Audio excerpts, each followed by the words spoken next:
खेल खेल में भाई बहन के संबंध। बहन 1 और भाई थे 6।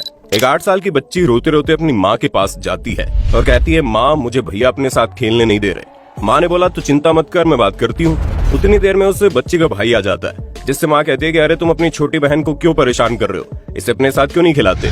तभी वो लड़का कहता है, चाची जी ये हमारी बात नहीं मानती, इसलिए हम इसे नहीं खिलाते। अगर इसे हमारे साथ खेलना है तो इसे हमारी बातें माननी पड़ेंगी। 6 भाइयों के बीच वो अकेली बहन थी, वो जाए तो जाए कहाँ, इसलिए मजबूरी में उसने अपने भाइयों की बात मानी। पर जब खेल शुरू होता है तो एक ऐसा खेल होता है जिसकी उम्मीद कभी किसी ने नहीं की थी, और जब आपको उस खेल के बारे में पता चलेगा तो आपके भी रोंगटे खड़े हो जाएंगे और अपने बच्चों के लिए आपकी चिंता और ज्यादा बढ़ जाएगी। दोस्तों, ये सच्ची घटना छत्तीसगढ़ के अंबिका नगर जिले की है, जहाँ पर गांधीनगर नाम का थाना लगता है। और यहीं पर एक गांव है जिसमें पूरा संयुक्त परिवार रहता है, जहाँ चाचा ताऊ वगैरह सभी जॉइंट फैमिली में रहते हैं। इस परिवार की एक 8 साल की बच्ची है जिसकी तबीयत कुछ दिनों से खराब चल रही थी। बच्ची की हालत दिन प्रतिदिन खराब होती जा रही थी, जिसे देख माँ को अपनी बच्ची की चिंता सताने लगी। माँ ने पूछा, बेटा तुम्हें क्या हुआ है, तुम्हारी तबीयत दिन प्रतिदिन ढलती जा रही है, तुम बहुत कमजोर हो रही हो। अब 8 साल की बच्ची को क्या पता कि उसे क्या हो रहा है और क्या नहीं, इसलिए वो माँ से बोल देती है, मुझे नहीं पता मम्मी।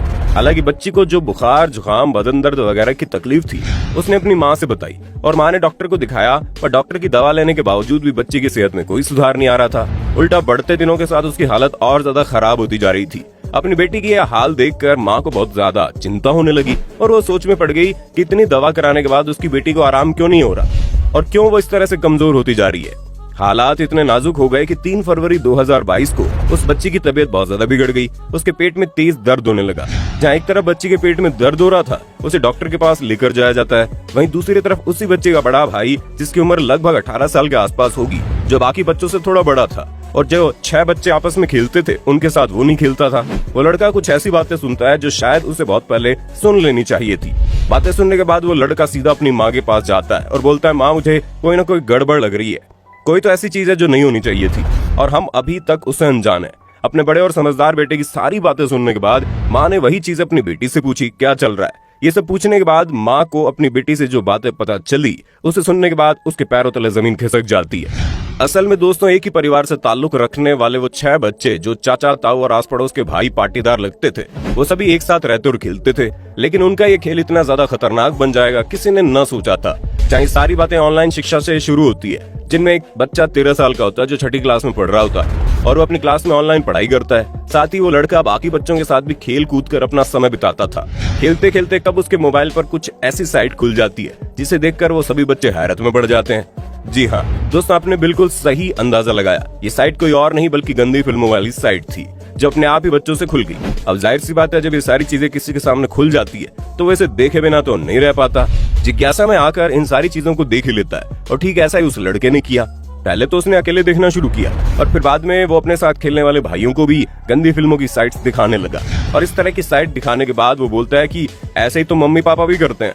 यानी जब वो बच्चे अश्लील फिल्में देख रहे हैं तो वो साथ ही ये बातें भी कर रहे हैं कि हमारे मम्मी पापा भी तो ऐसे ही करते हैं। जाहिर सी बात है, हर घर में ये सब होता है और ये कोई बड़ी बात नहीं है, लेकिन कई बार लोग अपने बच्चों के सामने इन सारी चीजों को करने की भूल कर देते हैं, जिसका इनके ऊपर बहुत ही गहरा असर पड़ता है और वो जिंदगी भर इस तरह की चीजों से उभर नहीं पाते। ऐसा ही कुछ इन लड़कों के साथ भी था, जिन्होंने पहले तो घर में ये सारी चीजें देखी और फिर जब उन्हें मोबाइल फोन पर वही चीजें देखने को मिली तो उनका दिमाग खराब होना शुरू हो गया। जिसमें पहले तो वो लोग इस तरह की साइट्स पर जाकर वीडियो देखते थे, लेकिन बाद में उन्होंने वीडियोस डाउनलोड करनी शुरू कर दी और हालात यहाँ तक पहुँच गए कि वीडियो में दिखाई जाने वाली चीजें उनके दिमाग में घूमने लगी। इसी वजह से उन्होंने जो चीज वीडियो में दिखाई जा रही थी वो सब कुछ अपनी बहन के साथ करना शुरू कर दिया। बच्चे ज्यादा बड़े नहीं थे, इसलिए नादानी में लगातार ये सब कुछ करते रहे और पूरे 1.5 महीने तक वो बच्चे खेलते कम थे और जैसे उन्हें मौका मिलता था खाली कमरे में जाकर यही सारी चीजें किया करते थे। बच्चे सबसे पहले तो अकेले कमरा ढूंढते, जैसे ही कोई कमरा या फिर एकांत जगह उन्हें खाली मिलती वो लोग वहाँ पर जाकर ठीक वो सारी चीजें करने लगे। ये सिलसिला इसी तरह चलता रहा। बच्चों की हरकतें और ज्यादा परवान चढ़ती रही, जिसकी वजह से उस 8 साल की बच्ची की तबीयत धीरे धीरे बिगड़ने लगी। और इतना कुछ होने के बावजूद घर वालों को कानों कान खबर भी नहीं हुई कि उन्हीं के घर में उन्हीं के बच्चे इस तरह की गंदी हरकत कर रहे हैं। वो तो जब बड़ा भाई, जिसकी उम्र 17 या 18 साल थी, उसने सुना, जो वो 13 साल का बच्चा था जिसने बाकी बच्चों को गंदी फिल्मों की साइट्स दिखाई थी, वो अपने साथियों से अपने 8 साल की छोटी बहन का नाम लेते हुए कहता कि आज चलो दोबारा करा जाए। बड़े भाई को शक हुआ कि बच्चे कोई ना कोई गड़बड़ जरूर कर रहे हैं, इसलिए वो जाकर सबसे पहले उनका मोबाइल फोन चेक करता है और मोबाइल में मौजूद चीजों को देखकर उसे अपनी आंखों पर विश्वास ही नहीं होता। गुस्से में आकर वो सबसे पहले अपनी माँ से सारी बात बताता है जिसके बाद माँ अपनी छोटी बच्ची से सारी बातें पूछती है और जब उसे उन सारी बातों के बारे में मालूम चलता है तो वो गुस्से में आकर अपनी सास से घर के बच्चों की शिकायत करती है और फिर पूरे घर में हड़कंप मच जाता है। पर माँ तो माँ होती है, वो अपनी बेटी के साथ होने वाली इस दरिंदगी को भला कैसे भूल सकती थी। इसलिए वो तुरंत गांधीनगर थाने जाती है और उन सारे बच्चों के खिलाफ पुलिस थाने में मुकदमा दर्ज कराती है।